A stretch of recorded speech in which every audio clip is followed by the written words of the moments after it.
Naked Heart Revolution is the go-to podcast for high-achieving individuals seeking to transform their relationships and life.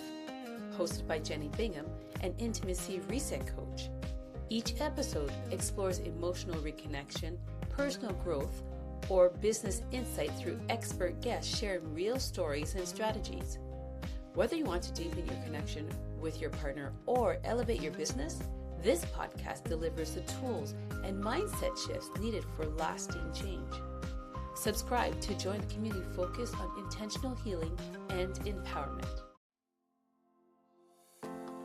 And something that is not linked to just breakup is just about life, living your life in a more authentic way, whether you're in a relationship or not. And especially if you're in a relationship, I think it's important to be true to yourself and communicate that to your partner. And especially finding a way, because maybe that is going to be useful actually to couples, because that's something I did very bad during my marriage. So hopefully people are not going to do the same mistake as I did in my marriage.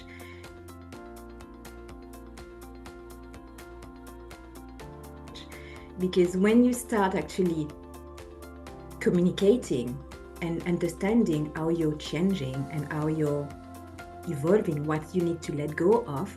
The mistake I did when I was married was to not communicate that clearly to my ex-husband at the time. And he was saying things to me, you're changing. I said, no, I'm not that much changing. And actually I was, but I wasn't aware of very much how much I was changing, because he married a woman that was a risk manager working in investment banking, and I was doing so much work on myself, and I dropped the investment banking job. I was going to naturopathy, doing everything. I was looking for myself, and I didn't manage to communicate and to involve him into me changing. And he was completely lost, maybe because I was also lost with all the changes and so on. But anyway, I wasn't able to bring him within my journey. I wasn't able to communicate with him, to let him share and grow with me as I was changing. And he felt like, okay, I didn't sign up for that. What's going on? It's a completely different woman. And I think that is a challenge that I didn't manage to do successfully, is how to change and to keep the person you're evolving with you, or involve into the change and the journey, so you can actually grow together. And that's something we need to be mindful of when we started unraveling who we are, and because we're going to change. Even if it's an authentic change, if we want to maintain a beautiful relationship, we need to find ways to involve and talk and let the person know who we truly are and how it's benefiting them from us being true to who we truly are, even if it's going to be maybe a bit of a roller coaster. Definitely. One of the things is, as you mentioned, in the relationship, people will change and they may not realize that they're changing.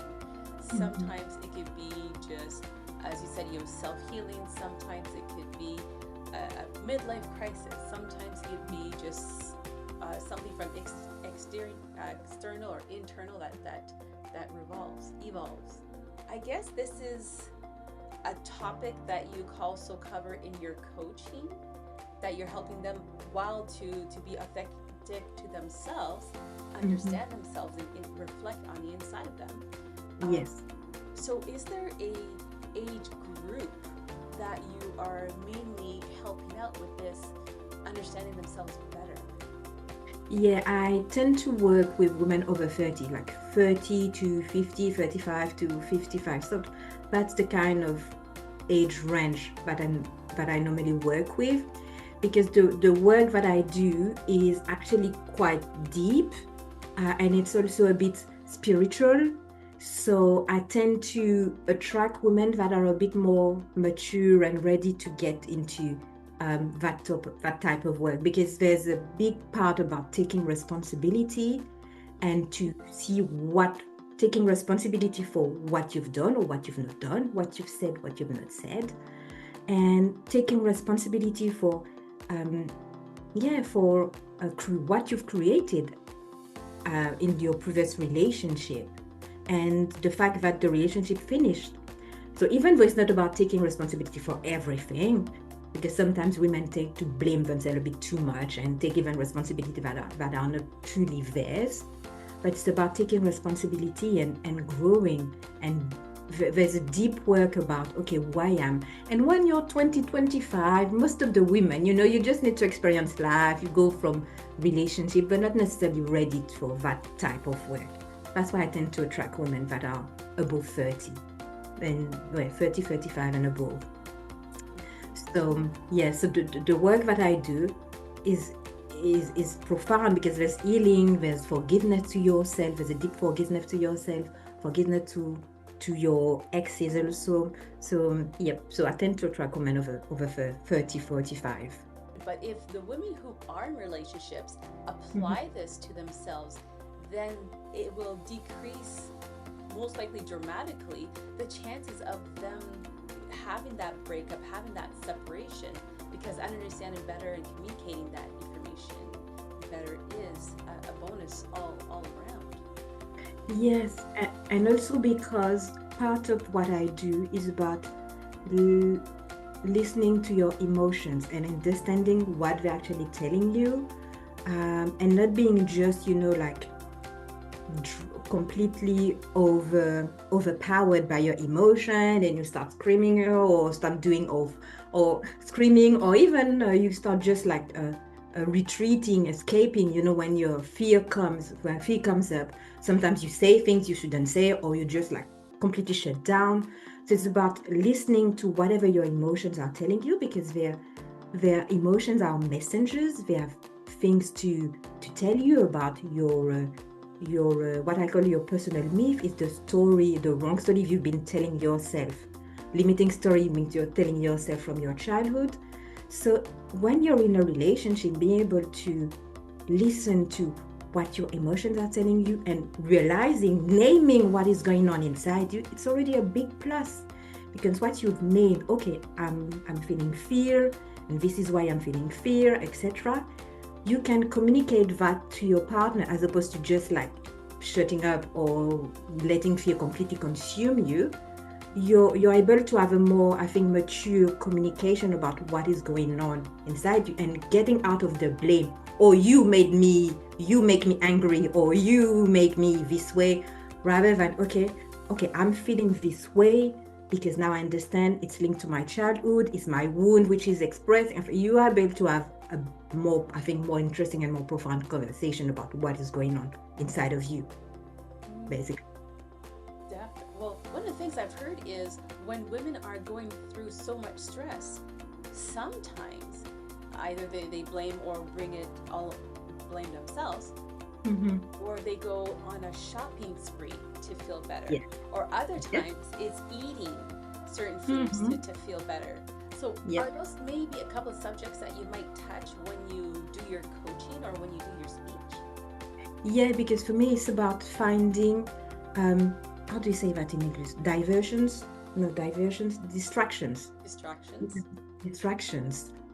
Because when you're actually in pain and you're not able to listen to your emotions, you're going to find a way to escape, to find that distraction. So some women, as you said, it's going to be shopping, it's going to be eating, it's going to be work, or they're going to find everything.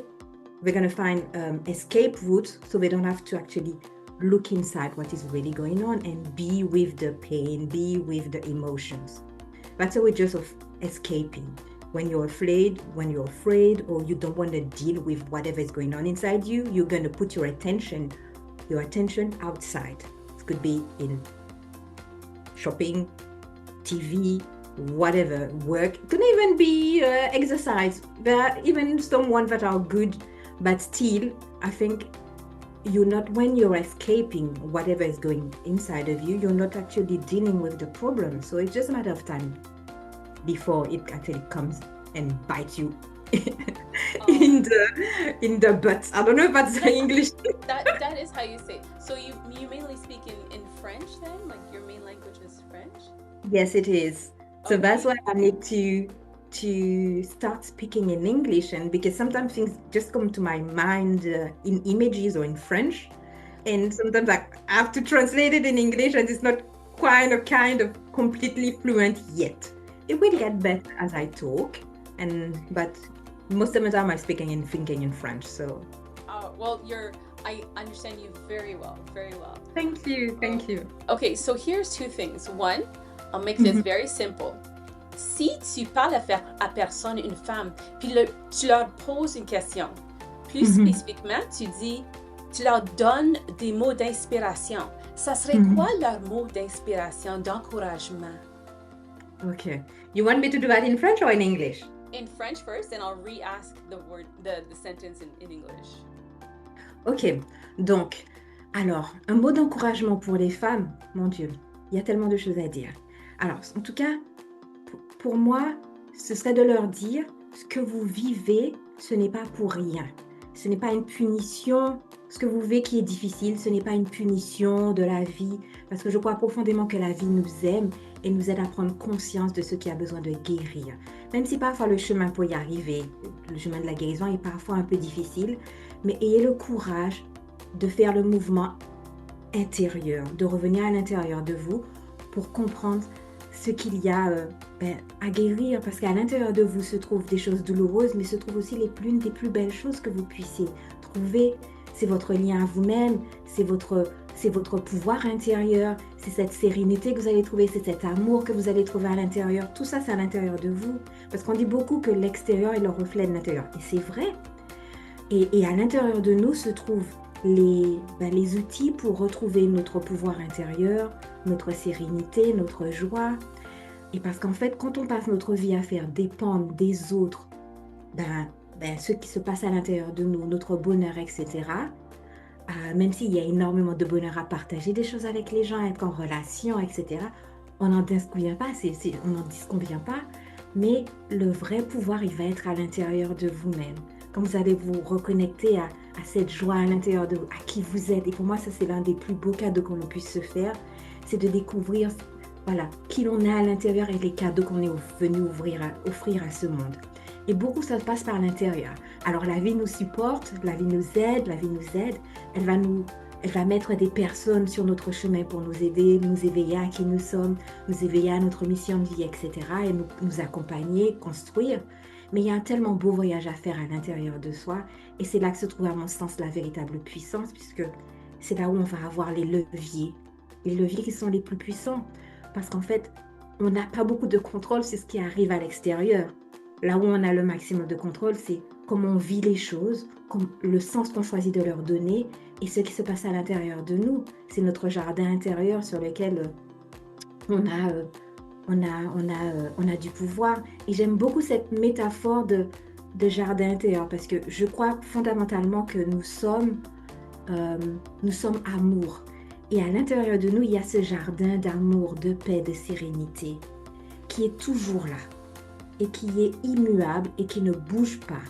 Et notre travail, ce n'est pas tellement d'entretenir ce jardin d'amour, puisque cette puissance d'amour, elle n'a pas besoin d'être entretenue, elle est immuable, elle est infinie et elle est toujours là. Notre travail, c'est de débroussailler et de s'occuper du chemin d'accès à ce jardin. Parce que ce chemin qui va accéder à ce jardin, ce chemin, il va se remplir de ressentiments, de colère, de frustration, de croyances limitantes, de choses qui vont nous empêcher d'être connectés à ce jardin d'amour. Et en fait, et c'est ça aussi le voyage intérieur, c'est nettoyer ce jardin pour être en connexion, c'est nettoyer le chemin, pour être en connexion avec ce jardin d'amour. Et quand on est en connexion avec ce jardin d'amour, c'est ce qu'on rayonne. Et la vie est quand même plus simple, il faut bien le dire. Voilà. Ah, excellent. Mais merci pour nous avoir donné cette explication en français. So now I will ask the same question, but in English. Okay. So for women, would you have some words of encouragement or words of inspiration to better find themselves?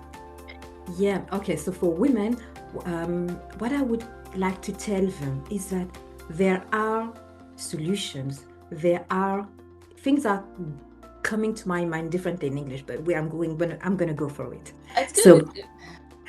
So So there are solutions, there is a path. You are not alone.